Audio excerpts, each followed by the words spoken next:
brands navigating the current landscape. We will see advertisers, by and large, stay very close to the product. What advertisements could look like as companies aim to strike the right tone. That's coming up next on Marketplace. We'll be back with all things considered at 7 o'clock. Right now, it's 32 degrees in New York City, just before 6:30. WNYC support comes from Sony Pictures Classics presenting The President's Cake, a new film by Hassan Hadi. A young Iraqi student has been selected to prepare a cake for the president's birthday and journeys in search of ingredients, in theaters Friday. This is WNYC 93.9 FM and AM 820, NPR News and the New York Conversation.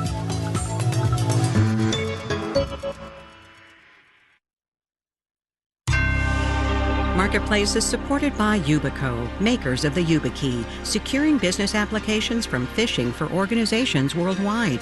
YubiKey, powerful protection, instant access. More at yubico.com. Chapter 1, corporate news. Chapter 2, financial insecurity. Chapter 3, hey, let's run away and join a band, huh? From American Public Media, this is Marketplace. Marketplace is supported by UKG. Their HR, pay, and workforce management tools are designed to help business leaders build trust and empower their people. UKG, because when work works, everything works. More at ukg.com/work. And by GEP, at the forefront of agenda procurement orchestration and autonomous supply chains. With GEP Smart Software, GEP Key Agentic AI, and Strategy Consulting, GEP works to help business optimize value and reduce risk.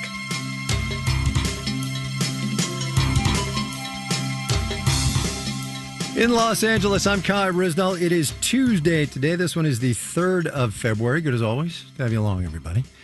This is a day ripe in news of the corporate variety, and you will be forgiven if you're thinking you've heard our lead story before. Disney CEO Bob Iger has decided he's going to step down again. Yes, this would indeed be Iger's second retirement in the past 6-ish years. He came back from the first one in 2022, but, you know, bygones. Josh D'Amaro is the new guy. Been with the company 28 years, most recently running the company's theme parks, whence, as we mentioned yesterday, most of Disney's profits come. Point is, though, the House of Mouse is in a long line of companies, nonprofits, even big league sports franchises, that have stumbled when leadership tries to pass the baton. Marketplace's Stephanie Hughes gets us going with why succession is so hard. Choosing a CEO has higher stakes than almost any other decision a company's directors will ever make. But boards don't get the chance to do it that often because good leaders tend to stay put. It's not uncommon to see tenures upwards of 10, 15, getting to 20 years. Yo-Jud Chang is a professor of business administration at the University of Virginia. She says when succession planning is done well, a board gets to know people at the company who could become their next leader. So that could be having dinners with executives around board meetings. It could be having individuals in the firm to come in to do presentations with the board. You want to have someone who's ready to take on the role when it's time. But Chang says you don't want to anoint them too soon. If everyone in the firm sees okay, this is the next person, oftentimes talented people will leave. And go try to be a CEO somewhere else. Another potential stumbling block, when the current CEO gets a little too involved with the process. Deb Rubin is a senior partner at the leadership consulting firm RHR. It is hard for a CEO to be completely objective about the next phase and who should be there and what their own shadow has been in the organization. And so they are an important input, but they should not be the primary driver. Rubin says the board needs to think about choosing a leader, not just for the company that exists now, but for the company that will exist in the future. There's a tendency to want to hire a clone if the last CEO has been tremendously successful, and to hire the opposite if a CEO has basically failed. And the reality is it's somewhere in between. The day that a new CEO takes charge, the company should start planning for its next one, says Anthony Nyberg, who leads the Center for Executive Succession at the University of South Carolina. But he says the boards he talks to tend to put off those discussions. Because we're human, it's hard to have conversations with people about your successor. They often don't want to think about when their end might be. A CEO's identity is intertwined with that of the firm, says UVA's Yoja Cheng. So you're not just choosing a good leader, you're choosing the next face of the company. I'm Stephanie Hughes from Marketplace. Disney shares down just a hair today, about 0.2%. More broadly, big tech took a bit of a whacking. We will have the details when we do the numbers.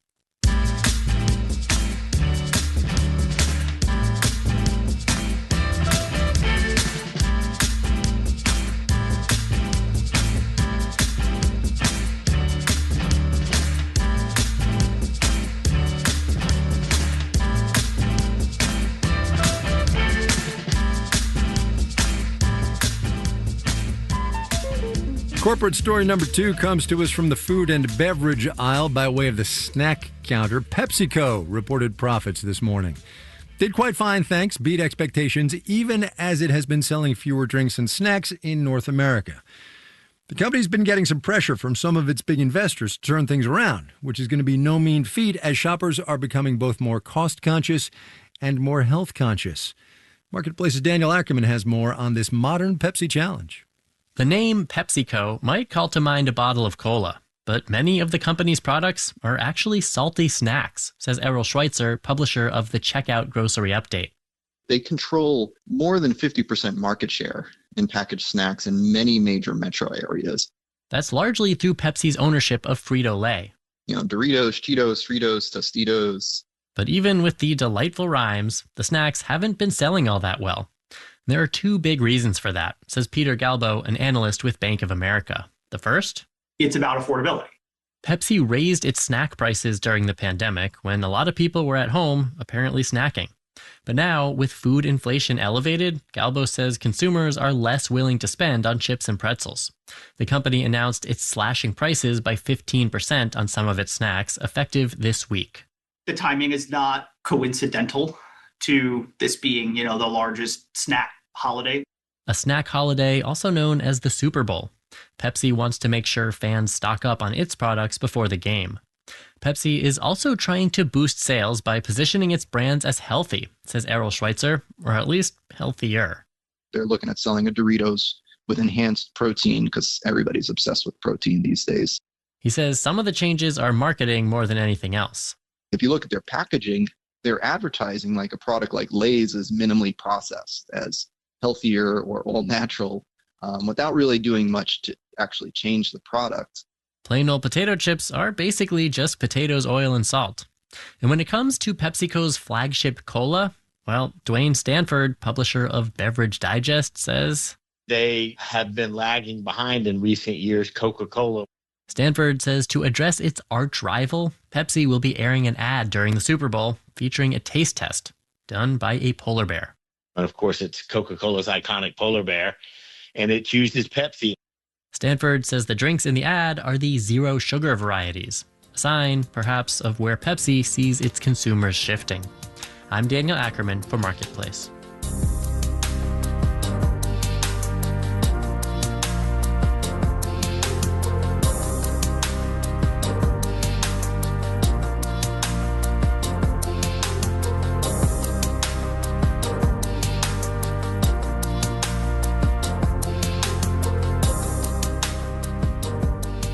Continuing with a theme here, don't look now, but the biggest advertising weekend of the year is straight ahead. A live event double whammy. The Winter Olympics start tomorrow. Curling's up first, if you're curious. Underrated, if you ask me. The opening ceremony's on Friday, then the Super Bowl on Sunday, both as it happens on NBC. The network gets a chance to make back the zillions of dollars it spent on the broadcast rights. Brands get a huge marketing opportunity as they try to move product and services at a tricky time economically and politically. Marketplace's Kristen Schwab has more now on the tone and tenor of ads in this day and age. This year, Super Bowl commercials will be full of famous names. Kendall Jenner for Fanatics Sportsbook, Sabrina Carpenter for Pringles, Andy Samberg for Hellmann's. And there's a reason for that. Taking a side and making a big stand about what you stand for is very, very difficult at this moment. Sean McBride is Chief Creative Officer at Arnold, a global ad agency. And we don't quite know what to do. And so I think it seems like people have settled on, okay, celebrity. Traditionally, advertisers have settled on patriotism. But nothing's really safe these days. It's why Tim Calkins, a marketing professor at Northwestern, says we might see more traditional ads. A bit of a blunt, hey, we make this great thing. You should buy it. We will see advertisers, by and large, stay very close to the product. Calkins says more than usual, we're also seeing brands run commercials early, right now, before the big events.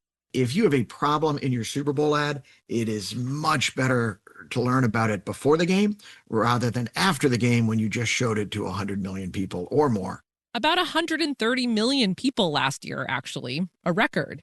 They're why brands are paying as much as $10 million for 30 seconds of airtime this year. Ross Benish, a senior analyst at eMarketer, says as viewing habits have become more fragmented, live events have become more important for advertisers. Whether like you're watching in California or in New York or wherever, you got everyone experiencing the same ad at the same time. Which is sort of the opposite of what advertising is these days, tailored and targeted. I'm Kristen Schwab for Marketplace.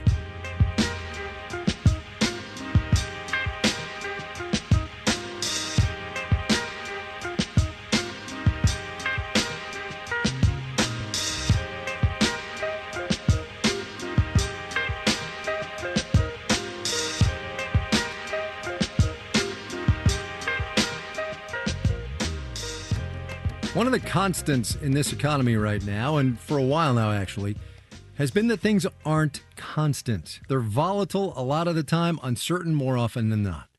Inflation, whatever the president's going to do, the labor market, we talk about that stuff a lot. Less covered, though, is the uncertainty a lot of families are feeling about their own economies on pretty much an everyday basis. It's a well-trod statistic, but it fits here that according to the Federal Reserve, fully a third of adults in this economy say they could not cover a $400 emergency expense using cash. One of the groups trying to solve that problem or ameliorate it as best they can is a nonprofit called Canary. Rachel Schneider is the founder and CEO. Welcome to the program. Thanks so much. I'm glad to be here. For those uninitiated among us, what is Canary? What does it do and how does it work?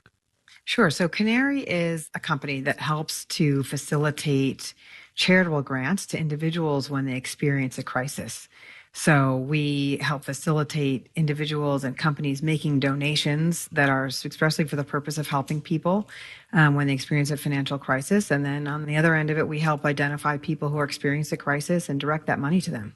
There are companies, though, that do have these funds set up that kind of do what you do, right?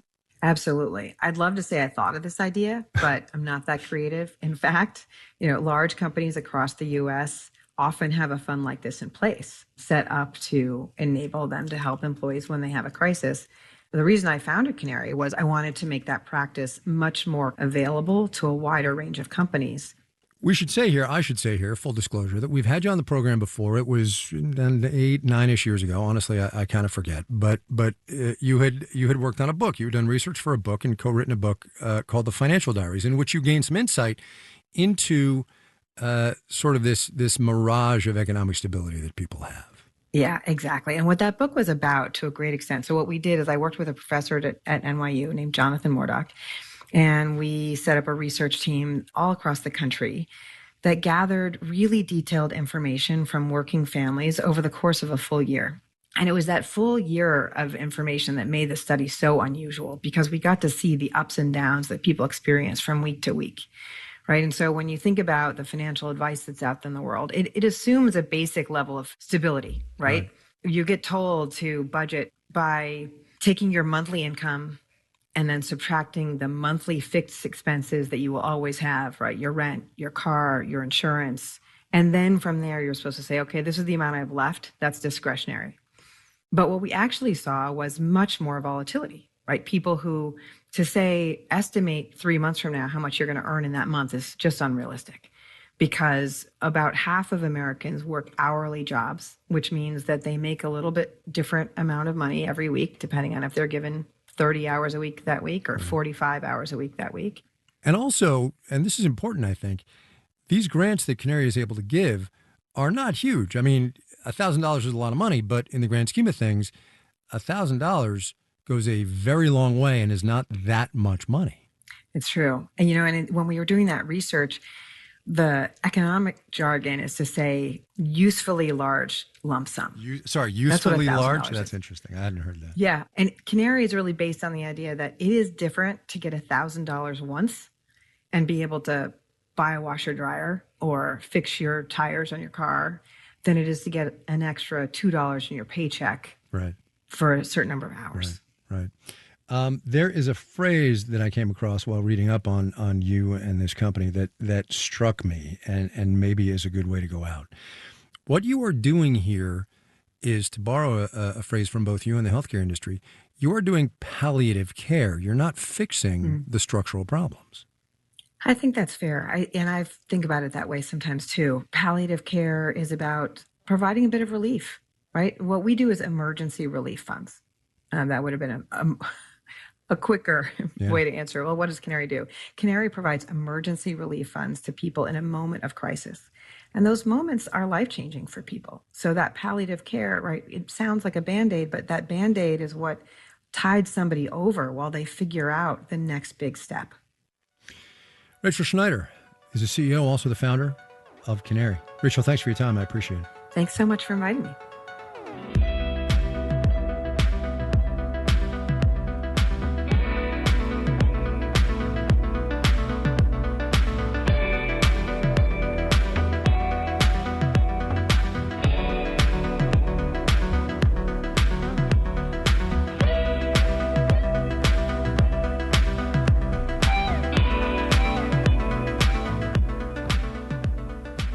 Coming up, stowaway on a bunk and do rigging for Alter Bridge. Living the dream. But first, let's do the numbers. Dow Industrial's down 166 today, about a third of 1%.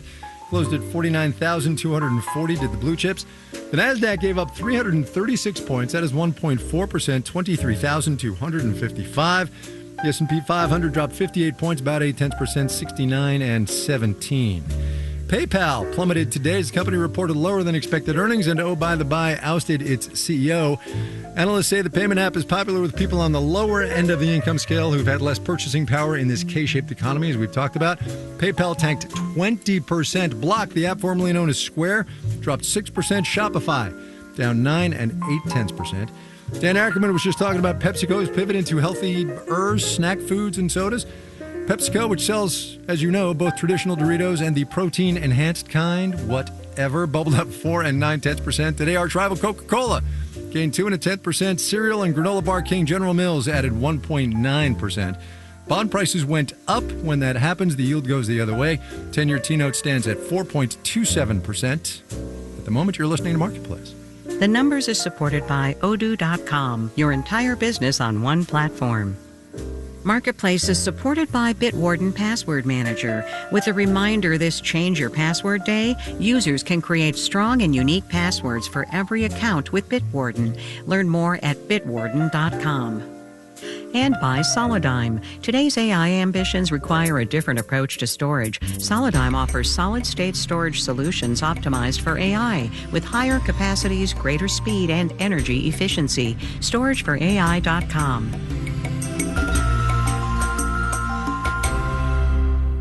WNYC is independent public radio, free to all, but it's not free to operate.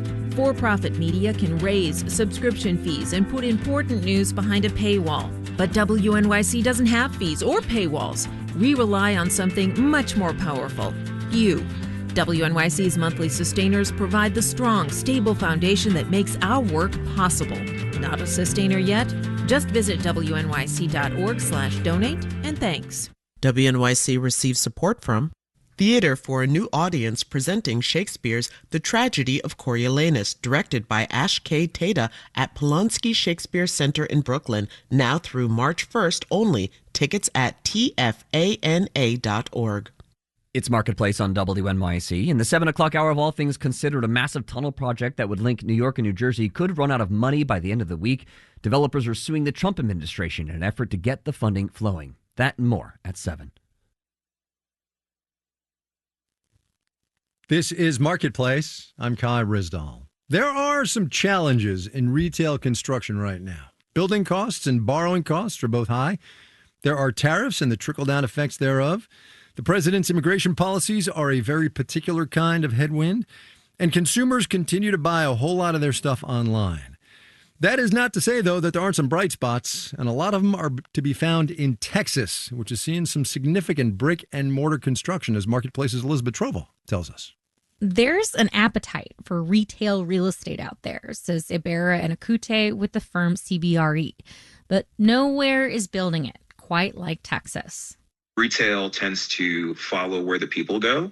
And people across the country and around the world have been moving to Texas in droves. He says roughly a quarter of all new retail construction last year in the U.S. happened in Texas.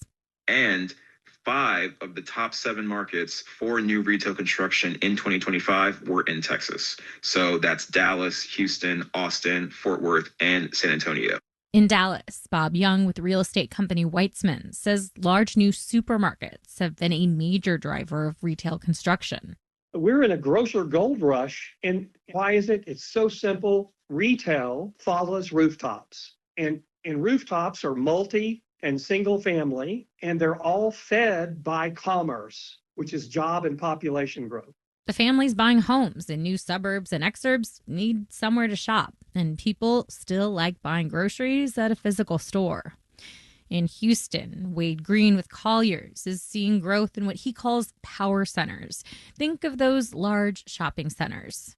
You've got a Target, an Academy, Ross, Burlington, in a row with some kind of smaller shop retail and pads up closer to the road. Amenities are also playing a role in these new retail spaces, says John Chang with Marcus and Millichap. Retail has shifted over to entertainment and activities and health, with gyms and fitness and pickleball courts.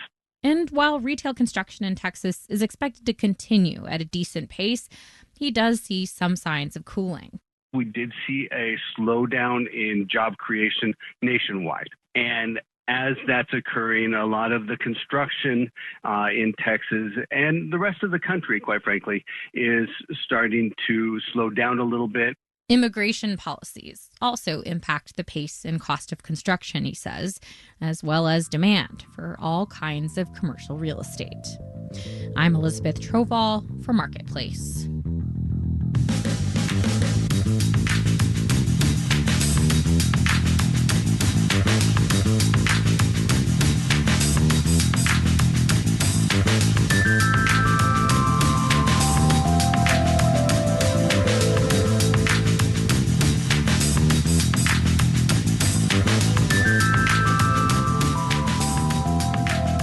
Live music is kind of having a moment. 149 shows for Taylor Swift on the Eras Tour, 86 for Beyonce the past couple of years. Harry Styles starts his tour this summer, 50 shows on the book so far. And those, as you know, are just some of the biggies.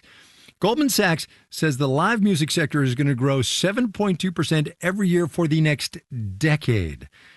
More live events, of course, means you're going to need a whole lot more people to run those events. Drew Millard wrote about how the industry is planning to recruit and train the next generation of roadies in Bloomberg the other day. Welcome to the program. Good to have you on. Thanks for having me. Really excited to be here. Tell me about this place called Rock Lidditz, and I guess they had a career day that you were there for? Yes. So the background for this is that if one is a major touring musician, one is going to want to rehearse. Mm-hmm. And if a person or group has a massive stage show, they're going to need a place that is as large as the stage that can also fit their crew, their gear, etc. And so Rock Lidditz basically is one of the few places in the nation. They actually have another location that just opened in Nashville, where major touring artists have the space and privacy to rehearse for these massive, complex tours. Because you got to remember that, something like a